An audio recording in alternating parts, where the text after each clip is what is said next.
उत्तराखंड में 2027 विधानसभा चुनाव से पहले सियासी जोड़तोड़ और दलबदल का दौर तेज होता नजर आ रहा। श्रीनगर नगर निगम की महापौर आरती भंडारी ने कांग्रेस के 2 सभासदों समेत 10 सभासदों के साथ बीजेपी का दामन थाम लिया। देहरादून में बीजेपी प्रदेश अध्यक्ष महेंद्र भट्ट ने सभी नेताओं को पार्टी में स्वागत किया। इस दौरान श्रीनगर से बीजेपी विधायक और कैबिनेट मंत्री धन सिंह रावत भी मौजूद रहे। महेंद्र भट्ट ने कहा कि आरती भंडारी और उनके पति लखपत भंडारी की वैचारिक नजदीकी पहले से बीजेपी के साथ रही है। टिकट नहीं मिलने के बाद उन्होंने निर्दलीय चुनाव लड़ा और जीत हासिल की, जिससे क्षेत्र में उनकी पकड़ का अंदाजा लगाया जा सकता है। वहीं बीजेपी में शामिल होने के बाद महापौर आरती भंडारी ने इसे अपनी घर वापसी बताया। उन्होंने कहा कि उनकी विचारधारा हमेशा सनातन और बीजेपी के साथ रही है।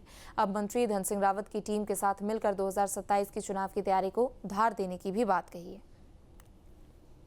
पूरे उत्तराखंड में 10 नगर निगम भाजपा के थे और एक जो निर्दलीय मैंने जीता था वो कहीं ना कहीं भाजपा का ही था, क्योंकि मैं पहले से ही भाजपा की सदस्य रही हूँ और ये मेरे परिवार में मेरी पुनः वापसी है और मैं आज अपने 10 पार्षदों के साथ इस परिवार में शामिल हुई हूँ। तो बहुत ही खुशी की बात है और ये विचारधारा की बात है, क्योंकि मेरी विचारधारा हमेशा से भाजपा में रही और मेरे हस्बैंड की भी। मेरे पति श्री लखपत सिंह भंडारी हमेशा सनातन की लड़ाई लड़ते हैं और सनातन का जो सच्चा सेवक है वो सिर्फ भाजपा है।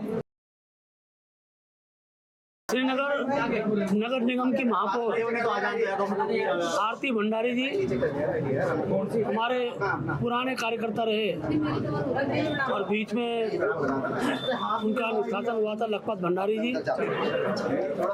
उनके साथ 2 कांग्रेस के सभासदों सहित 10 सभासदों ने बीजेपी की संस्था ग्रहण की है।